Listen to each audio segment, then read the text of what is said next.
ಏನೋ come already ಅಂತ ನಾನು ಅವ್ರು ಫೋನೇ ಮಾಡೋಕ್ಕಾಗಿಲ್ವಲ್ಲ. ಮೊನ್ನೆ ಮಾಡಿದೆ ಹತ್ತೋಕ್ಕೂ ತಗೋಲ್ಲ. ಅದೇ ನೀವೇನು ಫೋನೇ ಮಾಡಿಲ್ಲ. ನಾವೆಲ್ಲರೂ ಕೂಡ ಚಿಕ್ಕವರಿದ್ದಾಗ ಯಾರು ನೋಡಿದ್ರು ದುಡ್ಡು ಮಾಡ್ರೋ, ಕೆಲ್ಸಕ್ಕೆ ಸರ್ಕೊಳ್ರೋ, ದುಡ್ಡು ಮಾಡ್ರೋ, ಬೆಲೆ ಸಿಗತ್ತೆ ಅಂತಿದ್ರು. ಯಾವ ಬೆಲೆ ಸಿಗ್ತದೆ ನಡೆಯೋ ಮಾರ್ಯ ಅಂತಿದ್ವಿ. ಶ್ರೀಮಂತರಾದ್ರೆ ಸಾಕೊಂದು. ಬಟ್ ಶ್ರೀಮಂತ ಆದ್ರೆ ಸಾಕಾಗಲ್ಲ, ಆ ಗರ್ಭ ಶ್ರೀಮಂತರಾಗ್ಬೇಕು. ಜೊತೆಗೆ ನಾವು ರಾಜಕಾರಣಿ ಮಕ್ಕಳಾಗಿ ಹುಟ್ಟು ಬಿಟ್ರೆ ಅಂತೂ ನಕ್ಕನ್ ಪ್ರಜ್ವಲ್ ರೇವಣ್ಣ ಇದಾರಲ್ಲ ಆ ರೀತಿ ಇರ್ಬೋದು. ಆ ವ್ಯಕ್ತಿ ಅತ್ಯಾಚಾರಿ ಅಂತ ಹೇಳಿ ಶಿಕ್ಷೆ ಆಗಿರುವಂತಹ ವ್ಯಕ್ತಿ ಜೈಲಲ್ಲಿ ಇರೋದು ನೋಡಿದ್ರೆ ನಿಜಕ್ಕೂ ಕೂಡ ಈ ಸಿಸ್ಟಮ್ ಮೇಲೆ ಅಸಹ್ಯ ಮೂಡ್ತಾ ಇದೆ. ಎಂತೆಂತಹ ದೊಡ್ಡ ಏನ್ ಪೊಲೀಸ್ ಡಿಪಾರ್ಟ್ಮೆಂಟ್ ಅಲ್ಲಿ ದೊಡ್ಡ ವ್ಯಕ್ತಿಗಳನ್ನ ಈಗ ಟ್ರಾನ್ಸ್ಫರ್ ಮಾಡಿಸ್ಬಿಟ್ಟಿದ್ದಾರೆ. ಇವ್ರು ಬಂದ್ಮೇಲೆ ಭಾರಿ ಬಿಗಿ ಆಗತ್ತೆ. ಏನ್ ಬಿಗಿ ಆಗತ್ತೆ? ಯಾವುದು ಬಿಗಿ ಆಗಿಲ್ಲ, ಎಲ್ಲಾ ಲೂಸೆ. ನೂರಾರು ಸಾವಿರಾರು ವಿಡಿಯೋಗಳು ಬಂದಿದ್ವು. ಅವನ ಮೇಲೆ ಅತ್ಯಾಚಾರ ಆರೋಪ ಇರುವಂತ ವ್ಯಕ್ತಿ ಫೋನ್ ಅನ್ನ ಯೂಸ್ ಮಾಡ್ಕೊಂಡು ಬಿಳಿ ಬಟ್ಟೆ ಹಾಕಳ್ದೆ ಅವನಿಗೆ ಬೇಕಿರುವಂತ ಬ್ರಾಂಡೆಡ್ ಟಿ ಶರ್ಟ್ ಹಾಕೊಂಡು ಫ್ಯಾನ್ ಹಾಕೊಂಡು ಹಾಯಾಗಿ ಒಂದು ರೂಮಲ್ಲಿ ಮಾತಾಡ್ಕೊಂಡಿದ್ದಾನೆ.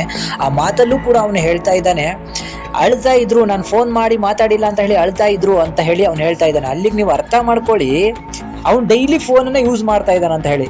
ಇಂಥ ಕಿತ್ತೋಗಿರೋ ಬಾಳೋದ್ಕಿಂತ ಈ ಒಂದು ದೊಡ್ಡ ಭಾರತದಲ್ಲಿ ಏನ್ ಜೈಲ್ ಅಂದ್ರೆ ಯಾಕೆ ಜನಕ್ಕೆ ಒಂದು ಭಯ ಇಲ್ಲ, ಭಕ್ತಿ ಇಲ್ಲ? ಅಲ್ಲಿ ಒಳಗೋದ್ರೆ ಏನ್ ಹಾಯಾಗಿ ಏನ್ ಚೆನ್ನಾಗಿದ್ದಾನೆ ನೋಡ್ರಿ. ಅವನು ರಾಯಲ್ ಲೈಫ್ ನೋಡ್ರಿ.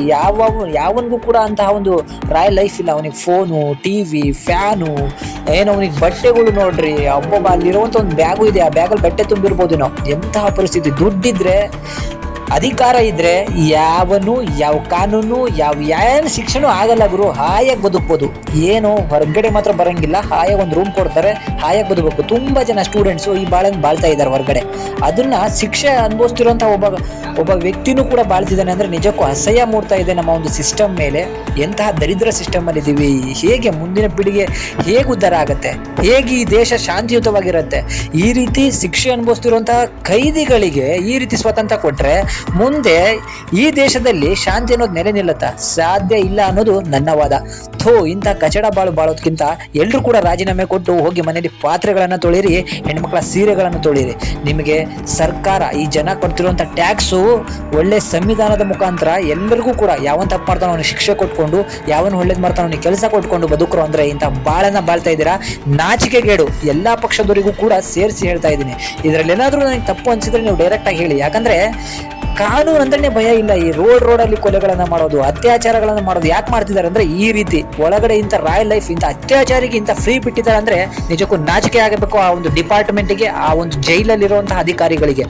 ಏನ್ ಮಾಡ್ತಾರೋ ಮುಂದಿನ ದಿನದಲ್ಲಿ ನೋಡೋಣ. ಏನಂದ್ರೂ ಇಷ್ಟೇ, ಈ ಬಾಳೆ ಇಷ್ಟ ಆಗೋಯ್ತು ಇವ್ರದ್ದು. ಜನಗಳು ಬುದ್ಧಿ ಕಲೀರಿ. ಬಿಜೆಪಿ ಕಾಂಗ್ರೆಸ್ ಎರಡೇ ಪಕ್ಷ ಅಲ್ಲ, ಜನಗಳು ಚೇಂಜ್ ಆಗ್ರಿ. ಓದಿರೋಂಥವನ್ನ ಗೆಲ್ಲಿಸ್ರಿ. ಸಿಸ್ಟಮ್ನ ಚೇಂಜ್ ಮಾಡ್ಬೇಕಂದ್ರೆ ನಿಮ್ಮ ಕೈ ಬೆರಳು ಚೇಂಜ್ ಆಗ್ಬೇಕು.